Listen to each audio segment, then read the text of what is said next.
Welcome to our class. അപ്പം ഇന്ന് നമ്മൾ പഠിക്കുന്നത് സോഷ്യൽ സയൻസിന്റെ ചാപ്റ്റർ 7ന്റെ കണ്ടിന്യൂഷൻ ആണ്. From food production to food security എന്നുള്ള ചാപ്റ്ററിന്റെ കണ്ടിന്യൂഷൻ ആണ് നമ്മൾ ഇന്ന് പഠിക്കുന്നത്. നമ്മൾ പ്രീവിയസ് ക്ലാസ്സിൽ പഠിച്ചത് പോവർട്ടി എന്താണെന്നും മേജർ കോസസ് ഓഫ് പോവർട്ടി ആണ് നമ്മൾ പോവർട്ടിക്കുള്ള കാരണങ്ങളുമാണ് പഠിച്ചത്. ഇന്ന് നമ്മൾ പഠിക്കുന്നത് പോവർട്ടി അലീവിയേഷൻ സ്കീംസ് ആണ്, അല്ലെങ്കിൽ ദാരിദ്ര്യ നിർമ്മാർജ്ജന പദ്ധതികളെ കുറിച്ചാണ് നമ്മൾ ഇന്ന് പഠിക്കുന്നത്. സോ എല്ലാ കുട്ടികൾക്കും ഇന്നത്തെ സോഷ്യൽ സയൻസിന്റെ ക്ലാസ്സിലേക്ക് സ്വാഗതം. നമുക്ക് നേരെ ക്ലാസ്സിലേക്ക് പോകാം. അപ്പം ഇന്ന് നമ്മൾ പഠിക്കുന്നത് പോവർട്ടി അലീവിയേഷൻ സ്കീംസ് ആണ്, എന്ന് പറഞ്ഞാൽ ദാരിദ്ര്യ നിർമ്മാർജ്ജന പദ്ധതികളെ കുറിച്ചിട്ടാണ് അല്ലേ. നമ്മൾ പോവർട്ടിയെ കുറിച്ച് പ്രീവിയസ് ക്ലാസ്സിൽ പഠിച്ചിട്ടുണ്ടായിരുന്നു. ക്ലാസ് കാണാത്തവര് ക്ലാസ് കണ്ടു നോക്കുക. അപ്പൊ ആദ്യത്തെ സ്കീം എന്ന് പറയുന്നത് Mahatma Gandhi national rural employment guarantee scheme. എന്താണ് ആദ്യത്തെ പദ്ധതി? എന്താണ്? പോവർട്ടി അലിവേഷൻ സ്കീമിന്റെ ഫസ്റ്റ് സ്കീമാണ്. കുറെ പോയിന്റ്സ് ഉണ്ട്, നമുക്ക് ഇമ്പോർട്ടന്റ് ആയിട്ടുള്ള ഒരു 6-7 പോയിന്റ്സ് ആണ് ഞാൻ ഇവിടെ ഉൾപ്പെടുത്തിയിരിക്കുന്നത്. ആദ്യത്തേത് Mahatma Gandhi national rural employment guarantee scheme. അതിലൂടെ നമ്മൾ ഉദ്ദേശിക്കുന്നത് എന്താണ്? Employment opportunity for adults with low income എന്ന് പറഞ്ഞാൽ എന്താണ്? താഴ്ന്ന വരുമാനമുള്ളവർക്ക് വേണ്ടിയിട്ടുള്ള, അല്ലെങ്കിൽ വരുമാനം തീരെ താഴ്ന്ന അഡൽട്സ് ആയിട്ടുള്ളവർക്ക് വേണ്ടി നമ്മൾ തൊഴിലവസരങ്ങൾ ഒരുക്കി കൊടുക്കുക, അല്ലെങ്കിൽ ഉണ്ടാക്കി കൊടുക്കുക എന്നതാണ് ഏത് പദ്ധതി കൊണ്ട് ഉദ്ദേശിക്കുന്നത്? Mahatma Gandhi national rural employment guarantee scheme. എന്താണ് സ്കീമിന്റെ പ്രധാനപ്പെട്ട ലക്ഷ്യം? Employment opportunity for adults with low income, താഴ്ന്ന വരുമാനമുള്ളവർക്ക് തൊഴിലവസരങ്ങൾ നമ്മൾ ഉണ്ടാക്കി കൊടുക്കുക എന്നതാണ് ആ പദ്ധതി കൊണ്ട് നമ്മൾ ഉദ്ദേശിക്കുന്നത്. രണ്ടാമത്തെ പോയിന്റ് ആണ് ലൈഫ് പ്ലാൻ. ലൈഫ് പ്ലാൻ എന്ന പദ്ധതി കൊണ്ട് നമ്മൾ ഉദ്ദേശിക്കുന്നത് to provide livelihood for victims of crime. എന്താണ്? Provide livelihood for victims of crime എന്ന് പറഞ്ഞാൽ എന്താണ്? കുറ്റകൃത്യങ്ങൾക്കിരയായി മരിച്ചവരുടെ ആശ്രിതർക്ക് ഒരു ഉപജീവന മാർഗം ഉണ്ടാക്കി കൊടുക്കുക. കുറ്റകൃത്യങ്ങളൊക്കെ ചെയ്ത് ആൾക്കാർ മരിക്കുന്നുണ്ടല്ലോ, അപ്പൊ അവരുടെ കുടുംബാംഗങ്ങൾക്ക് ഒരു ജീവിതമാർഗം കണ്ടെത്തി കൊടുക്കുക എന്നതാണ് നമ്മൾ ഏത് പദ്ധതി കൊണ്ട് ഉദ്ദേശിക്കുന്നത്? ലൈഫ് പ്ലാൻ എന്ന് പറയുന്ന പദ്ധതി കൊണ്ട് ഉദ്ദേശിക്കുന്നത്. എന്താണ് ലൈഫ് പ്ലാൻ ഉദ്ദേശിക്കുന്നത്? To provide livelihood for victims of crime അല്ലേ. കുറ്റകൃത്യങ്ങൾ ചെയ്ത് മരിച്ചവരുടെ ആശ്രിതർക്ക് ഒരു ജീവിത മാർഗം അല്ലെങ്കിൽ ഉപജീവന മാർഗം കണ്ടെത്തി കൊടുക്കുക, അതാണ് ലൈഫ് പ്ലാൻ കൊണ്ട് ഉദ്ദേശിക്കുന്നത്.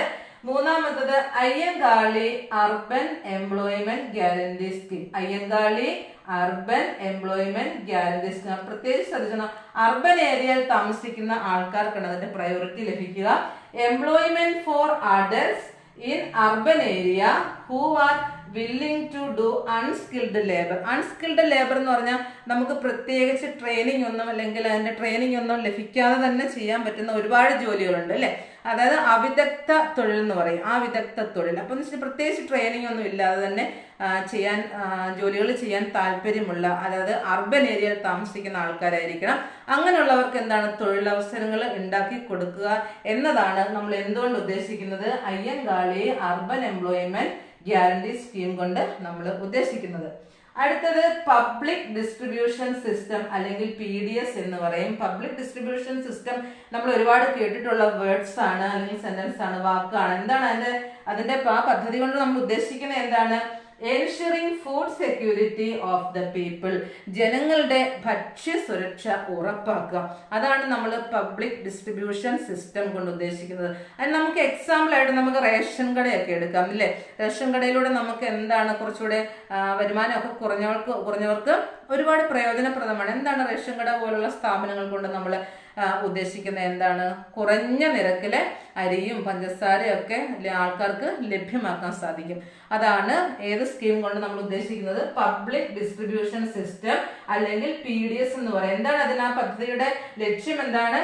Ensuring food security of the people, ജനങ്ങൾക്ക് അല്ലെങ്കിൽ ജനങ്ങളുടെ ഭക്ഷ്യ സുരക്ഷ ഉറപ്പാക്കുക. അതാണ് ഏത് സിസ്റ്റം കൊണ്ട് നമ്മൾ ഉദ്ദേശിക്കുന്നത്? PDS അല്ലെങ്കിൽ പബ്ലിക് ഡിസ്ട്രിബ്യൂഷൻ സിസ്റ്റം. ഈ പഠിക്കുന്നതെല്ലാം എന്താണ്? പോവർട്ടി അലീവിയേഷൻ സ്കീമാണ് അല്ലെ, ദാരിദ്ര്യ നിർമ്മാർജ്ജന പദ്ധതികളാണ്. അപ്പൊ നമ്മളിവിടെ പ്രധാനപ്പെട്ട 4 പോയിന്റ്സ് ആണ് പഠിച്ചത്. നമുക്കൊരു 3 പോയിന്റ് കൂടെ പഠിക്കാം. പോവർട്ടി അലീവിയേഷൻ സ്കീമിന്റെ 5ാമത്തെ പോയിന്റ് അല്ല 5th പോയിന്റ് നമ്മൾ പഠിക്കുന്നത് എന്താണ്? PM portion. എന്താണ് 5th point? PM portion. PM portion എന്നുള്ള ഒരു സ്കീം കൊണ്ട്, പദ്ധതി കൊണ്ട് നമ്മൾ എന്താണ് ലക്ഷ്യമിടുന്നത്? നോക്കൂ, mid day meal scheme for 1st to 8th grade school children എന്ന് പറഞ്ഞാൽ എന്താ? 1 മുതൽ 8ാം ക്ലാസ് വരെയുള്ള അല്ലെങ്കിൽ 8th സ്റ്റാൻഡേർഡ് വരെ പഠിക്കുന്ന കുഞ്ഞുങ്ങൾക്ക് ഉച്ചഭക്ഷണം കൊടുക്കുന്ന ഒരു പദ്ധതിയാണ് എന്തുകൊണ്ട് നമ്മൾ ഉദ്ദേശിക്കുന്നത്? PM പോഷൻ എന്ന പദ്ധതി കൊണ്ട് ഉദ്ദേശിക്കുന്നത്. എന്താണ് PM പോഷൻ കൊണ്ട് നമ്മൾ ഉദ്ദേശിക്കുന്നത്? ഉച്ചഭക്ഷണം കൊടുക്കുക, മിഡ് ഡേ മീൽ. ആർക്കാണ്? 1 മുതൽ 8 ക്ലാസ് വരെയുള്ള കുഞ്ഞുങ്ങൾക്ക് ഉച്ചഭക്ഷണം നൽകുന്ന പദ്ധതിയാണ് നമ്മൾ ഏതുകൊണ്ട് ഉദ്ദേശിക്കുന്നത്? PM പോഷൻ സ്കീം കൊണ്ട് ഉദ്ദേശിക്കുന്നത്. 6th പോയിന്റ് നമുക്ക് നോക്കാം, സുഭിക്ഷ കേരളം സ്കീം. എന്താണ്? സുഭിക്ഷ കേരളം സ്കീം. എന്താണ് ആ പദ്ധതി കൊണ്ട് നമ്മൾ ഉദ്ദേശിക്കുന്നത്? ഈ പദ്ധതി എന്തിനാണ് നമ്മൾ ഇംപ്ലിമെന്റ് ചെയ്തിരിക്കുന്നത്? Implemented for achieving self sufficiency in food എന്ന് പറഞ്ഞെന്താ? ഭക്ഷ്യ സ്വയം പര്യാപ്തത നേടാൻ വേണ്ടിയിട്ട് നടപ്പിലാക്കിയ ഒരു സ്കീമാണ്, കേരളത്തിൽ നടപ്പിലാക്കിയ ഒരു സ്കീമാണ് സുഭിക്ഷ കേരളം സ്കീം. ഓക്കെ, അടുത്ത പോയിന്റ്, പ്രധാൻ മന്ത്രി സുരക്ഷ ബീമ യോജന. എന്താണ് സ്കീമിന്റെ പേര്? പ്രധാൻ മന്ത്രി സുരക്ഷ ബീമ യോജന. ഈ പ്ലാൻ അല്ലെങ്കിൽ ഈ പദ്ധതി സ്കീം നമ്മൾ എന്തിനാണ് ഇംപ്ലിമെന്റ് ചെയ്തത്? Provide pension and insurance coverage to indigent senior citizen എന്ന് പറഞ്ഞാൽ എന്താ? ആർക്ക് നമ്മൾ പെൻഷൻ കൊടുക്കാന്? പെൻഷൻ കൊടുക്കുക അല്ലെങ്കിൽ ഇൻഷുറൻസ് കവറേജ് കൊടുക്കുക ഇൻഡിജന്റ് ആയിട്ടുള്ള സീനിയർ സിറ്റിസൺ എന്ന് പറഞ്ഞാൽ പാവപ്പെട്ട മുതിർന്ന പൗരന്മാർക്ക് പെൻഷൻ കൊടുക്കാനും ഇൻഷുറൻസ് കവറേജ് ഒക്കെ ഏർപ്പെടുത്തി കൊടുക്കാൻ. ആർക്കാണ്? ഇൻഡിജന്റ് എന്ന് പറഞ്ഞാൽ പുവർ അല്ലെങ്കിൽ പാവപ്പെട്ട എന്നർത്ഥമുള്ളൂ അല്ലെ. പാവപ്പെട്ട മുതിർന്ന പൗരന്മാർക്ക് എന്ത് കൊടുക്കാം? പെൻഷൻ, അതുപോലെ ഇൻഷുറൻസ് ഒക്കെ ഏർപ്പെടുത്തി കൊടുക്കുന്ന ഒരു സ്കീമാണ് ഏത്? പ്രധാൻ മന്ത്രി സുരക്ഷ ബീമ യോജന അല്ലേ. അപ്പം നമ്മള് 7 പോയിന്റ് ആണ് ഇവിടെ മെയിൻ ആയിട്ട് നമ്മൾ പഠിച്ചിട്ടുള്ളത്. ഇത്രയും ഇമ്പോർട്ടന്റ് ആയിട്ടുള്ള പോയിന്റ്സ് ആണ്. നമ്മൾ ഇതിൽ ഒരു 5-6 പോയിന്റ്സ് എങ്കിലും നമ്മൾ കമ്പൽസറി ആയിട്ട് പഠിച്ചു വെച്ചിരിക്കണം. ഇനി നമ്മൾ പോവർട്ടി ഇറാഡിക്കേഷന് വേണ്ടിയിട്ട് നമ്മുടെ കേരളത്തിൽ നടപ്പിലാക്കിയ വളരെ മഹത്തായ ഒരു പരിപാടിയാണ് കുടുംബശ്രീ എന്ന് പറയുന്നത്. അപ്പൊ കുടുംബശ്രീ കൊണ്ട് അല്ലെങ്കിൽ കുടുംബശ്രീ എന്ന പദ്ധതിയിലൂടെ എങ്ങനെയാണ് നമുക്ക് പോവർട്ടി അലീവിയേഷൻ, ദാരിദ്ര്യ നിർമ്മാർജ്ജനം പോസിബിൾ ആകുന്നത് എന്ന് നമുക്കൊന്ന് പഠിക്കാം. നെക്സ്റ്റ് നമ്മൾ പഠിക്കുന്നത് കുടുംബശ്രീ ആൻഡ് പോവർട്ടി അലിവേഷൻ എന്ന് പറയുന്ന ഭാഗമാണ്. അപ്പോൾ നമ്മൾ ദാരിദ്ര്യ നിർമ്മാർജ്ജനം പദ്ധതികളാണ് നമ്മൾ പഠിച്ചുകൊണ്ടിരിക്കുന്നത് അല്ലേ. അപ്പം നമ്മൾ ഇനി പഠിക്കുന്നത് കുടുംബശ്രീയെ കുറിച്ച്. നമുക്ക് എല്ലാവർക്കും സുപരിചിതമായ ഒരു വാക്കാണ് കുടുംബശ്രീ എന്ന് പറയുന്നത് അല്ലേ. അപ്പോൾ ആ കുടുംബശ്രീ എന്ന് പറയുന്ന പദ്ധതിയിലൂടെ എങ്ങനെ നമുക്ക് ദാരിദ്ര്യ നിർമ്മാർജ്ജനം പോസിബിൾ ആണ് അല്ലെങ്കിൽ സാധ്യമാക്കാം എന്നുള്ളതാണ് നമ്മൾ ഇനി പഠിക്കാൻ പോകുന്നത്. ഓക്കെ, അപ്പൊ നോക്കാം. കുടുംബശ്രീ നമ്മുടെ കേരളത്തിൽ നിലവിൽ വന്നത്, ലോഞ്ച് ചെയ്തത് എന്നാണ് നമ്മൾ ആദ്യം മനസ്സിലാക്കണം. കുടുംബശ്രീ എന്നാണ് കേരളത്തിൽ ലോഞ്ച് ചെയ്തത്? Kudumbashree launch on 17th May 1998. എന്നാണ് 1998 May 17 ആണ് എന്ത് നിലവിൽ വന്നത്? കുടുംബശ്രീ നമ്മുടെ കേരളത്തിൽ ലോഞ്ച് ചെയ്തത്. കുടുംബശ്രീ നിലവിൽ വന്നതുകൊണ്ട് ഒരുപാട് കാര്യങ്ങൾ ഇല്ലേ, നമ്മുടെ ജോലി ചെയ്യാതൊക്കെ വീട്ടിൽ ഇരുന്ന അമ്മമാരൊക്കെ എന്താണ് ഇന്ന് അവർക്കെല്ലാം ഒരു വരുമാന മാർഗമാണ് അല്ലെ. അതാണ് കുടുംബശ്രീ കൊണ്ടുള്ള ലക്ഷ്യവും അത് തന്നെയായിരുന്നു. കുടുംബശ്രീയുടെ പ്രധാനപ്പെട്ട ലക്ഷ്യം എന്താണ്? Poverty alleviation and economic upliftment of woman. എന്താണ്? ദാരിദ്ര്യ നിർമ്മാർജ്ജനം എന്നതിലുപരി ദാരിദ്ര്യ നിർമ്മാർജ്ജനവും എന്തുകൊണ്ട് ചെയ്യാൻ പറ്റി നമുക്ക്? കുടുംബശ്രീ എന്ന് പറയുന്ന സമ്പ്രദായം വന്നതുകൊണ്ട് ഒരുപാട് ദാരിദ്ര്യം അല്ലെങ്കിൽ ഒത്തിരി വീടുകളിലെ അമ്മമാര് തൊഴിലിറങ്ങി പോകുന്നത് കാരണം ഒരുപാട് പാവപ്പെട്ട വീടുകളിലേക്ക് എന്ത് വന്നു? അത്യാവശ്യം വേണ്ട വരുമാനം എത്തിച്ചു കൊടുക്കാൻ സാധിച്ചില്ലേ.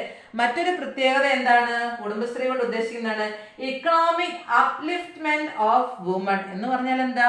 സ്ത്രീകളുടെ വരുമാന മാർഗം ഒന്ന് വർദ്ധിപ്പിക്കുക അല്ലെ. തൊഴിലില്ലാതെ ഇരുന്ന എത്രയോ സ്ത്രീകൾക്കാണ് എന്തുകൊണ്ട് തൊഴിൽ കിട്ടാൻ ഇടയായത്? കുടുംബശ്രീ എന്ന പദ്ധതി കൊണ്ട് തൊഴിൽ ലഭിക്കുവാൻ ഇടയായത് അല്ലെ. അപ്പൊ കുടുംബശ്രീ ലോഞ്ച് ചെയ്തത് 17th May 1998 എന്താണ് കുടുംബശ്രീ കൊണ്ട് ലക്ഷ്യമാക്കുന്ന പ്രധാന 2 കാര്യങ്ങൾ? ഒന്ന് പോവർട്ടി അലിവിയേഷൻ, ദാരിദ്ര്യ നിർമ്മാർജ്ജനം. മറ്റൊന്ന് എന്താണ്? ഇക്കണോമിക് അപ്ലിഫ്റ്റ്മെന്റ് ഓഫ് വുമൺ, സ്ത്രീകളുടെ വരുമാന മാർഗം ഒന്ന് ലിഫ്റ്റ് ചെയ്യുക, ഒന്ന് ഉയർത്തുക എന്നുള്ളതാണ് ഇല്ലേ. അപ്പം കുടുംബശ്രീയിലെ സ്ത്രീകള് ഒരുപാട് മേഖലകളിൽ നിന്ന് നമ്മുടെ കേരളത്തിലെ ഒരുപാട് മേഖലകളിൽ അവര് തൊഴിൽ ചെയ്യുന്നുണ്ട് അല്ലെ. പ്രധാനമായിട്ട് അവർ ചെയ്ത തൊഴിൽ എവിടെയൊക്കെ ആയിരുന്നു? ഷീ സ്റ്റാർട്ട്സ്, ജനകീയ ഹോട്ടൽസ്, കൊച്ചി മെട്രോ സർവീസ്, ഇങ്ങനെ തുടങ്ങി ഒരുപാട് മേഖലകളിലെ നമ്മുടെ കുടുംബശ്രീയിലുള്ള അമ്മമാരും സഹോദരിമാരും ഒക്കെ ജോലി ചെയ്യുന്നുണ്ട്. ഷീ സ്റ്റാർട്ട് എന്നുകൊണ്ട് ഉദ്ദേശിക്കുന്നത് എന്താണ്? ഫീമെയിൽ എംപവർമെന്റ് ഇൻ ബിസിനസ്, അല്ലെ? സ്ത്രീകൾക്ക് അവർക്ക് ചെയ്യാൻ പറ്റുന്ന ചെറിയ ചെറിയ ബിസിനസ്സുകളൊക്കെ ചെയ്യാൻ വേണ്ട സൗകര്യങ്ങളൊക്കെ ഉണ്ടാക്കി കൊടുക്കുക. അതും എവിടെയുണ്ട്? കുടുംബശ്രീയിലെ നിലവിലുണ്ട്, അല്ലെ? അപ്പൊ കുടുംബശ്രീ നിലവിൽ വന്നത് 1998 മെയ് 17-നാണ്. കുടുംബശ്രീ കൊണ്ട് നമ്മൾ ലക്ഷ്യമിടുന്ന 2 കാര്യങ്ങൾ, ഒന്ന് പോവർട്ടി അലിവിയേഷൻ, ദാരിദ്ര്യ നിർമ്മാർജ്ജനം, മറ്റൊന്ന് എന്താണ്? ഇക്കണോമിക് അപ്ലിഫ്റ്റ്മെന്റ് ഓഫ് വുമൺ, സ്ത്രീകളുടെ വരുമാന മാർഗം ഉയർത്തുക എന്നുള്ളതാണ്. അപ്പൊ സ്ത്രീകൾക്കെല്ലാം എന്തായി? ഇപ്പം നിലവിലെ ജോലി ഇല്ലാതിരുന്ന അമ്മമാർക്കും സഹോദരിമാർക്കും ഒക്കെ എന്തായി? അവരുടെ വീടുകളിലേക്ക് അത്യാവശ്യം നല്ല ഒരു വരുമാനം ഏത് വഴി നേടുന്നുണ്ട്? കുടുംബശ്രീ വഴി അവർക്ക് ലഭിക്കുന്നുണ്ട്. അത് പോവർട്ടി അലിവിയേറ്റ് ചെയ്യാനുള്ള ഒരു പ്രധാനപ്പെട്ട പദ്ധതിയാണ്, അല്ലേ? അപ്പൊ ഇനി നമുക്ക് അടുത്തത് ഒരു 2 പോയിന്റോടെ പഠിക്കാം. ഓക്കെ, നെക്സ്റ്റ് നമ്മൾ പഠിക്കുന്നത് ഫുഡ് സെക്യൂരിറ്റി എന്താണ് എന്നുള്ളതാണ്. ഓക്കെ, അപ്പൊ ഫുഡ് സെക്യൂരിറ്റി എന്താണെന്ന് പഠിക്കാം. ഫുഡ് സെക്യൂരിറ്റി കൊണ്ട് നമ്മൾ മനസ്സിലാക്കേണ്ട എന്താണ്? Ensuring that food security, ensuring that all people have access to adequate quantity of safe and nutritious food and guarantee necessary circumstances to obtain it. നമ്മൾ സെന്റൻസ് വായിക്കുമ്പോൾ നമുക്ക് ഒത്തിരി ഉണ്ടെന്ന് തോന്നും. ഫുഡ് സെക്യൂരിറ്റി എന്ന് പറഞ്ഞാൽ എന്താ? ജനങ്ങൾക്ക് സുരക്ഷിതവും അതുപോലെ തന്നെ പോഷക സമൃദ്ധമായ ആഹാരങ്ങൾ ഉറപ്പാക്കുക. അതാണ് നമ്മൾ ഫുഡ് സെക്യൂരിറ്റി എന്നുകൊണ്ട് ഉദ്ദേശിക്കുന്നത്. എന്താണ്? സുരക്ഷിതവും പോഷക സമൃദ്ധമായ ആഹാരം ജനങ്ങൾക്ക് എത്തിച്ചു കൊടുക്കുക, അല്ലെങ്കിൽ അത് ഉറപ്പാക്കുക എന്ന പദ്ധതിയാണ് നമ്മൾ എന്തുകൊണ്ട് ഉദ്ദേശിക്കുന്നത്? Food security. മാത്രമല്ല, അത് അവർക്ക് ലഭിക്കുവാൻ ആവശ്യമായ സാഹചര്യങ്ങൾ കൂടി നമ്മൾ ഒരുക്കി കൊടുക്കേണ്ടത് ആവശ്യമാണ്, ഇല്ലേ? അപ്പൊ ഫുഡ് സെക്യൂരിറ്റി എന്ന് പറഞ്ഞാൽ എന്താണ്? എൻഷുറിംഗ് ദാറ്റ്, എൻഷുറിംഗ് എന്ന് പറഞ്ഞാൽ ഉറപ്പ് വരുത്തുക. എന്താണ് ഉറപ്പ് വരുത്തുന്നത്? ഓൾ പീപ്പിൾ, എല്ലാ ജനങ്ങൾക്കും ഹാവ് ആക്സസ്, അവർക്ക് ലഭ്യമാകണം. എന്ത്? ടു ആഡിക്വേറ്റ് ക്വാണ്ടിറ്റി, ആവശ്യമായ അളവിലുള്ള സേഫ് ആൻഡ് ന്യൂട്രിയസ് ഫുഡ് എന്ന് പറഞ്ഞാൽ സുരക്ഷിതവും പോഷക സമൃദ്ധവുമായ ആഹാരം ലഭ്യമാക്കുക. And guarantee necessary circumstances to obtain it, അത് നേടിയെടുക്കാനുള്ള സാഹചര്യങ്ങൾ കൂടി ഗവൺമെന്റ് ഉണ്ടാക്കി കൊടുക്കണം, ഇല്ലേ? അപ്പൊ നമ്മൾ ഏതൊക്കെ ഗവൺമെന്റ് ഏജൻസി വഴികളിലാണ് നമ്മുടെ ജനങ്ങൾക്ക് മിതമായ രീതിയിലുള്ള പോഷക സമൃദ്ധമായ ആഹാരങ്ങൾ മേടിക്കാൻ, അല്ലെങ്കിൽ അതിന്റെ ധാന്യങ്ങളൊക്കെ മേടിക്കാൻ പറ്റുന്നത്? ഗവൺമെന്റിന്റെ ഒരുപാട് ഏജൻസി ഇന്ന് നമുക്ക് ഉണ്ട്. അവ ഏതൊക്കെയാണ്? നമ്മൾ കുറച്ച് പേരോട് കൊടുത്തിട്ടുണ്ട്. ഏതൊക്കെ ഗവൺമെന്റ് ഏജൻസികളാണ് ഈ ഫുഡ് സെക്യൂരിറ്റിക്ക് വേണ്ടിയിട്ട് ഫംഗ്ഷൻ ചെയ്യുന്നത്? സിവിൽ സപ്ലൈസ്, നമ്മൾ ഒരുപാട് കേട്ടിട്ടുണ്ട്. Civil supplies, Triveni super market, public distribution system, നമ്മൾ നേരത്തെ പഠിച്ചതാണ്. പബ്ലിക് ഡിസ്ട്രിബ്യൂഷൻ സിസ്റ്റം എന്ന് പറഞ്ഞാൽ PDS എന്ന് പറഞ്ഞാൽ എന്താ? റേഷൻ കട പോലുള്ള ഗവൺമെന്റ് ഇൻസ്റ്റിറ്റ്യൂഷൻസ് ആണ്, സ്ഥാപനങ്ങളാണ്. പിന്നെ മാവേലി സ്റ്റോർ, സപ്ലൈകോ, അങ്ങനെ ഒരുപാട് ഗവൺമെന്റ് ഏജൻസീസ് ഫുഡ് സെക്യൂരിറ്റിയുടെ ബേസിൽ ഫംഗ്ഷൻ ചെയ്യുന്നുണ്ട്, അല്ലെ? അപ്പൊ ഫുഡ് സെക്യൂരിറ്റി എന്ന് പറഞ്ഞാൽ എന്താ? എല്ലാവർക്കും സുരക്ഷിതവും പോഷക സമൃദ്ധവുമായ ആഹാരം എത്തിക്കുക. മാത്രമല്ല, അത് അവർക്ക് മേടിക്കുവാനുള്ള അവസരങ്ങൾ, അല്ലെങ്കിൽ അതിനുള്ള സ്ഥാപനങ്ങൾ, ഏജൻസി കൂടി ഗവൺമെന്റ് അത് കൊടുക്കുക എന്നുള്ളതാണ് ഫുഡ് സെക്യൂരിറ്റി കൊണ്ട് നമ്മൾ ഉദ്ദേശിക്കുന്നത്. നമ്മളിനി പഠിക്കുന്നത് ഹങ്കർ ഫ്രീ കേരള എന്നുള്ള ഒരു പോയിന്റ് കൂടിയുണ്ട്, നമുക്കതുകൂടെ പഠിക്കാം. നെക്സ്റ്റ് നമ്മൾ പഠിക്കുന്നത് ഒരു പ്രൊജക്റ്റ് ആണ്, ഒരു സ്കീമാണ്, ഹങ്കർ ഫ്രീ കേരള. എന്താണ് ഹങ്കർ ഫ്രീ കേരള? ഈ പ്രോജക്റ്റ് കൊണ്ട് എന്താണ് ലക്ഷ്യമിടുന്നതെന്ന് നമുക്ക് നോക്കാം. എന്താണ്? The key objective is to eliminate hunger and make Kerala a hunger free state. എന്താണ് ഹങ്കർ ഫ്രീ കേരള എന്ന് പറയുന്ന പദ്ധതി കൊണ്ട് ലക്ഷ്യമിടുന്നത്? എലിമിനേറ്റ് ഹങ്കർ, വിശപ്പ് എന്ന് പറയുന്ന ഒരു അവസ്ഥ ഇല്ലാതാക്കുക, ഇല്ലേ? മറ്റൊന്ന് എന്താണ്? Make Kerala A hunger free state, കേരളത്തിനെ എങ്ങനെയുള്ള ഒരു സ്റ്റേറ്റ് ആക്കി മാറ്റുക? വിശപ്പ് രഹിത കേരളം, അല്ലെങ്കിൽ വിശപ്പ് രഹിത സംസ്ഥാനമാക്കിയിട്ട് കേരളത്തിനെ മാറ്റുക എന്ന 2 കാര്യങ്ങളാണ് ഏതുകൊണ്ട് ഉദ്ദേശിക്കുന്നത്? ഹങ്കർ ഫ്രീ കേരള എന്ന പദ്ധതി കൊണ്ട് ഉദ്ദേശിക്കുന്നത്. അപ്പം ഹങ്കർ ഫ്രീ കേരള എന്ന് പറയുന്ന പദ്ധതി കൊണ്ട് നമ്മൾ ലക്ഷ്യമിടുന്നത് എന്താണ്? Eliminate hunger, വിശപ്പില്ലാതാക്കുക.